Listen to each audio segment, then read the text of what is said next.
पहले तो शुक्रिया हमसे बातचीत करने के लिए।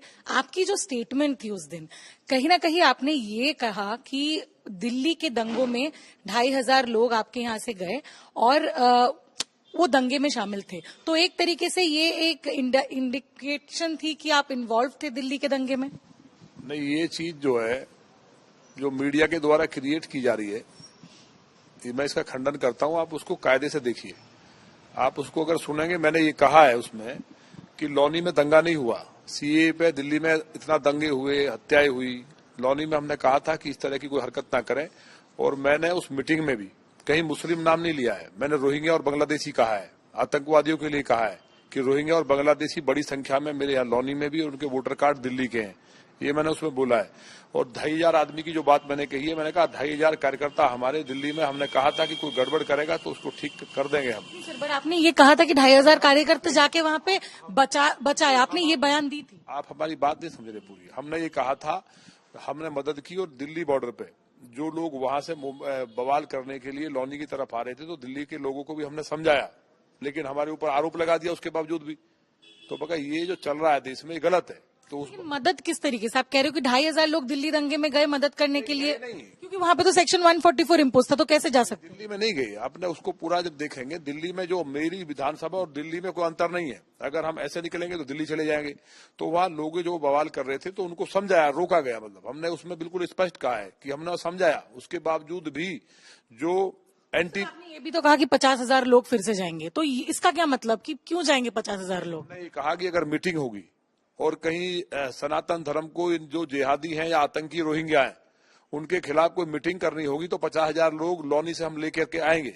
लेकिन हम कहीं कानून हाथ में लेंगे या किसी को मारेंगे, ये हमने नहीं कहा। वो हमने स्पष्ट कहा है कि हमने दिल्ली के लोगों को भी, जो क्योंकि बॉर्डर है और हम उस टाइम दिल्ली के बॉर्डर पे थे, जो वहाँ दिल्ली के बिल्कुल बॉर्डर पे, मेरे विधानसभा के 10 मीटर दूर पे वहाँ बवाल था। आपने ये भी कहा कि हिंदू शेर जाग जाए, जैसे उत्तर प्रदेश में, ये इसका क्या मतलब? जाग के क्या करेंगे? मतलब ये बयानें जो आती है, ये बहुत अस्पष्ट होती है, क्योंकि पूरी तरीके से कहा नहीं जाता है। कहा जाता है हिंदू शेर जाग जाइए, 50,000 लोग लाएंगे, तो कहीं ना कहीं एक तरफ से ये भी लगता है कि आप शायद लोगों को ले जाके दंगा करवा देंगे। तो ये जो क्लैरिफिकेशन नहीं मिलती है, ऐसे बयान जो पूरी तरीके से नहीं दिए जाती है, इससे लोगों को तो एक भटकाने वाली चीज मिलेगी। नहीं, ये आपने ऐसे कैसे मान लिया इस बात को? 50,000 लोग अगर किसी बात के लिए, कानून व्यवस्था, जहां दिल्ली के मुख्यमंत्री अरविंद केजरीवाल जी लगातार, उनके 2 विधायक ट्रेन से भर करके वहां से रोहिंग्या और बांग्लादेशियों को लेके आ रहे हैं। आप मेरे साथ चलो, कुछ लोग मेरी विधानसभा में अभी भी हैं, यहाँ से काफी लोग तो यहाँ से चले गए हैं। उसके बाद कहते हैं कि वहां यहाँ से पलायन करा दिया हमने। कोई भी अगर यहाँ आतंकवादी पाकिस्तानी रोहिंग्या, मेरे यहाँ दिल्ली में जो पार्लियामेंट पर हमला हुआ था, वहां के आतंकवादी मिले हैं, तो मैं एक राष्ट्र का नागरिक होने के नाते भी क्या किसी आतंकवादी को उसकी अगर मैं सूचना दे रहा हूं, मैंने ये भी कहा मीटिंग में कि दिल्ली पुलिस कमिश्नर, दिल्ली के अंदर 30 लाख के लगभग रोहिंग्या बांग्लादेशी रह रहे हैं, तो इनको सर्च अभियान चलाया जाए, उनको निकाला जाए। वो पार्लियामेंट के लिए भी खतरा है, देश के लिए खतरा है। तो आप एक बात बताइए सर, जब हम ऐसे बात करते हैं कि 50,000 लोग आएंगे, 2,500 लोग आएंगे, लोग लाके क्राउड करके हम दंगा तो बढ़ाएंगे, वो कम कैसे होगा? 50,000 लोग से क्या मिल सकती है? देखिए, जब कहीं बवाल होना शुरू हो जाए, तो आप देखते नहीं, जैसे कावड़ यात्रा निकली तो सेक्शन 144 लग जाता है सर, लोग ना जाए ये कहा जाता है। आप कह रहे हो कि 50,000 लोग जाएंगे। हम मदद करने की बात कर रहे हैं, सरकार की मदद। जिस तरह कावड़ यात्रा के लोग जाते हैं, आप बताइए दंगे में क्या? नहीं, मैं कहता हूँ उसमें वॉलंटियर नहीं लगते क्या? इसी तरह दंगे में भी लोग, कहीं बवाल है, जब सामने से उन्हें दिखाई देगा कि आगे भी भीड़ है, तो वो उसको देख करके रुकेंगे कि नहीं? केवल सब काम पुलिस ही करेगी। पुलिस ही लोगों को, अगर कहीं मारे जा रहे हैं, बचाने का अधिकार तो हमें है। कैसे बचाएंगे सर? उनके पास बंदूक होता है, आप कैसे बचाओगे? कमाल की बात है, बंदूक होता है तो उनको हम लोग बचाएंगे अपने तरीके से। किस तरीके से सर? वो बचाने का वो तो उसी टाइम देखना होगा ना, कैसे बचाएंगे।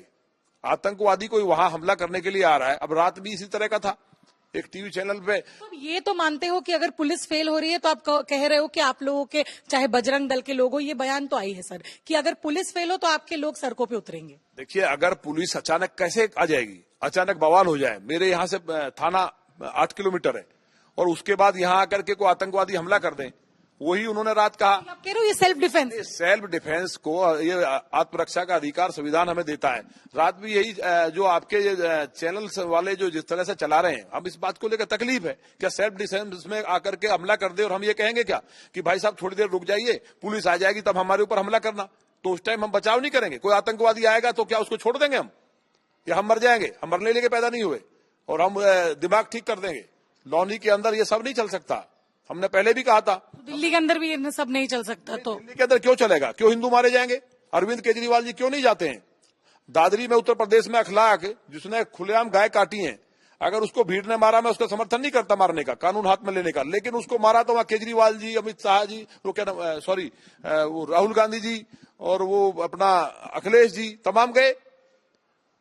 और वहां अगर हम जाते हैं तो खराब बात हो जाती है। सिरू भाटी मारा जाता है, कोई नहीं जाता है। तो 1 करोड़ रुपए देना, मकान देना, उनको नौकरी देना एक ही समुदाय के लोगों को, और वो भी रोहिंग्या और बांग्लादेशियों को। और कहीं आप ये मानते हो कि पुलिस फेल हो रही है, तो आप लोगों को इसीलिए सड़कों पे उतर के अपना प्रोटेक्शन करना चाहिए, ये आप कह रहे हैं? नहीं, कमाल की बात है। मैं कब कह रहा हूं पुलिस फेल हो रही है? अभी आपने बोला कि दिमाग ठिकाने लगा देंगे अगर पुलिस नहीं कर पाई। बालिया, यहां मैं बैठा हूं और यहां पुलिस नहीं है और अचानक से हमला हो जाए तो क्या मैं उनसे ये कहूंगा भाई साहब पुलिस आने वाली है, थोड़ी देर रुक जाओ, तब तक तो मार के चले जाएंगे? तो उस टाइम क्या सेल्फ डिफेंस में अगर लोग खड़े होकर के, उनके पास जो भी है, लाठी है, डंडे हैं, जैसे भी अपनी जान बचा सकते हैं। मैंने किसी हिंदुस्तानी मुसलमान के लिए नहीं कहा, ना मुसलमान का नाम लिया है उसमें, मुसलमान का नाम भी नहीं लिया है। मैंने कहा है रोहिंग्या, बांग्लादेशी, गाय काटने वाले जो माहौल को खराब करते हैं और वो जिहादी जो एलिमेंट है, उनके लिए मैंने कहा है, स्पष्ट कहा है। तो उनके लिए अगर कल को कोई बड़ी मीटिंग होती है, उसमें मुस्लिम भी आ सकते हैं जो इंडियंस है, सिख भी आ सकते हैं, किसी धर्म के लिए नहीं कहा है। मुसलमानों से आपको कोई दिक्कत नहीं? मुसलमानों से क्या दिक्कत है मुझे? लेकिन जो आतंकी है, जो रोहिंग्या, बांग्लादेशी यहाँ आकर के जो माहौल बिगाड़ रहे हैं और दिल्ली में जो ट्रेन भर भर के लाए जा रहे हैं, इसके लिए मैंने कहा है कि दिल्ली पुलिस के कमिश्नर इस पर ध्यान दे। और अगर नहीं ध्यान देते हैं तो लोग अपने, अगर कोई मीटिंग करेंगे तो उसमें हमारे लोग आएंगे। सर, उस पूरे मीटिंग में कुछ ऐसे भी बयानें दी गई थी कि गला काट दो, चुन चुन के मारो। इन बयानों पे आप क्या कहेंगे? क्या ये सही है? गला काटने का किसी ने नहीं कहा। सर, आचार्य जगदीश आचार्य जी ने खुद कहा है कि अगर जरूरत पड़े तो हाथ काट दो, गला काट दो, चुन चुन के इन लोगों को मारो। ये उनकी बयान थे। कैसी बात कर रहे हैं? मतलब जो आतंकवादी है वो हमला कर दे, रोहिंग्या है, तो उसको अगर वो एकदम हमला करता है और वो आपका गला काटने के लिए आ रहा है, तो उसका अगर उन्होंने ये कहा है कि बचाव में उनका गला काट दो अपना गला कटवाने से पहले, तो क्या वो मर जाए? एकदम से हमला हो जाए तो उस बात को उन्होंने कहा है। किसी धर्म ऐसे तो दंगे लगते रहेंगे, अगर एक काटेगा दूसरा काटेगा तो इसका सोल्यूशन क्या आएगा? पीस कैसे होगा अगर दोनों तरफ से मारपीट चलती रही तो? देखिए, हिंदुस्तान का मुसलमान बिल्कुल पीस चाहता है। हिंदुस्तानी मुसलमान का कहीं कोई इन्वॉल्वमेंट, मेरी विधानसभा में मुझे इस बात का गर्व है, 6 लाख की आबादी मुस्लिम की है। जब से रोहिंग्या बांग्लादेशी यहाँ से भागा है तब से यहाँ कोई दंगा नहीं है, कोई किस तरह का वायलेंस नहीं है। 6 लाख की आबादी है। तो दिल्ली दंगे में आपके कोई लोग गए नहीं थे? दिल्ली लोग दंगे में क्यों जाएंगे? हमारे लोग, हम तो अपनी विधानसभा में थे, हम तो बॉर्डर हमारा लगा। लेकिन बॉर्डर में था, बॉर्डर में गए थे आप? भाई बॉर्डर में हम लोग थे, हम उनको रोक रहे थे कि भाई हमारे यहाँ बवाल मत करिए, आप वहां जहाँ बवाल कर रहे हैं यहाँ से हटिए। तो आप कह रहे थे कि 50,000 लोगों को लाने की भी जो बात कही थी, ये फिर से अगर ऐसा कुछ हुआ तो बचाव के लिए आप? बचाव करेंगे, बिल्कुल करेंगे। और लोगों को अगर मारेंगे घुस के और उसमें वो आतंकवादी रोहिंग्या आकर के हमला कर देंगे और पुलिस मान लिया आने में देरी करती है, तो अगर दिल्ली वालों को बचाएंगे तो हिंदुस्तानी को बचाएंगे नहीं, हम उनको बचाना तो होगा। तो इसमें जरूरत पड़ेगी तो आप लोग भेजेंगे? बिल्कुल बचाएंगे, इसमें कौन सी बात है? तो आपने, आपके जो स्टेटमेंट्स में आपको कोई मतलब ऐसी ऐतराज नहीं है या आपको कुछ बुरा नहीं लगा आपने जो बात की? क्योंकि आपने 2-4 ऐसे अपशब्द भी कहे अमानतुल्लाह खान के खिलाफ या फिर राजेंद्र पाल गौतम के खिलाफ। वो सिटिंग विधायक है, आप भी एक विधायक है, उनके खिलाफ जो अपशब्द कहे उसके बारे में आपको कुछ बुरा नहीं लगा? नहीं, गौतम के खिलाफ तो मैंने नहीं कहा, मैंने अमानतुल्लाह के जरूर कहा। गौतम नहीं, मैंने उनके लिए कहा कि 2 विधायक हैं, दोनों मुस्लिम विधायक हैं, और वो रोहिंग्या और बांग्लादेशियों को आईएसआई के एजेंट के रूप में केजरीवाल काम कर रहे हैं दिल्ली में। इसकी जांच हो। नहीं, अफसोस कौन सी बात का है भाई? जो नहीं, हमने गाली नहीं दी है, गाली बिल्कुल नहीं बता सकते आप, गाली देने का मेरा चरित्र नहीं है। मैंने ये कहा कि ये लोग रोहिंग्या उनको ला रहे हैं, इनका नाम क्या लें? हम चैनल पे नहीं बोल सकते, लेकिन आपने एक बात शब्द यूज किया था इनके खिलाफ, अखलाक के खिलाफ। जो गंदगी फैलाते हैं उसको सुअर नहीं कहा जाएगा क्या? यो गाली है। जो गंदा है, गंदगी में रहता, सुअर कहते हैं उसको हमारे यहाँ गांव की भाषा में। अब शहर में मुझे नहीं मालूम क्या है, तो उस भाषा में हमने कहा है कि जो लोग आतंकवादियों को ला रहे हैं, आईएसआई के एजेंट और डी कंपनी से मिले हुए हैं, तो ऐसे गंदगी जैसे तरह का सुअर होता है, इस तरह के लोग हैं, देश को गंदगी फैला रहे हैं। देश को इन्होंने दिल्ली में केजरीवाल जी के बनने के बाद ट्रेनें भर भर के आ रही हैं, तो उस पर मैंने कमिश्नर दिल्ली पुलिस को कहा है कि यहां से इसकी रिपोर्ट भेजें गृह मंत्रालय को और ये अभियान चलाएं। जिस तरह उत्तर प्रदेश में, आसाम में, तमाम जगह पे अभियान चले हैं। और हिंदुस्तानी मुसलमान आज दंगा नहीं होता आसाम में, उत्तर प्रदेश में नहीं होता। इंडियन मुस्लिम जो भारत का है, वो भारत माता को, जो भारत माता की जय बोलता है, भारत को अपना देश मानता है, इस देश के साथ जुड़ा हुआ है वो कहीं ना कहीं हमारे में से बना है, वो अलग से नहीं है। लेकिन जो बाहर से आकर के यहाँ ट्रेन भर भर के आ रहे हैं, मेरा विरोध उनसे है। उन्हीं के लिए मीटिंग हुई है, उन्होंने जहांगीरपुरी में हमला किया, वही सुंदर नगरी में चलाओ अभियान। वहां यहाँ के मुसलमान तो बहुत कम मिलेंगे, वो पीड़ित हैं, घरों में घुस जाते हैं, चैन छीन लेते हैं, जबरन चुरा लगा देते हैं। तो दिल्ली पुलिस क्यों चुप बैठी है? तो इसलिए मैंने दिल्ली पुलिस की तरफ से कोई सही काम नहीं हुआ।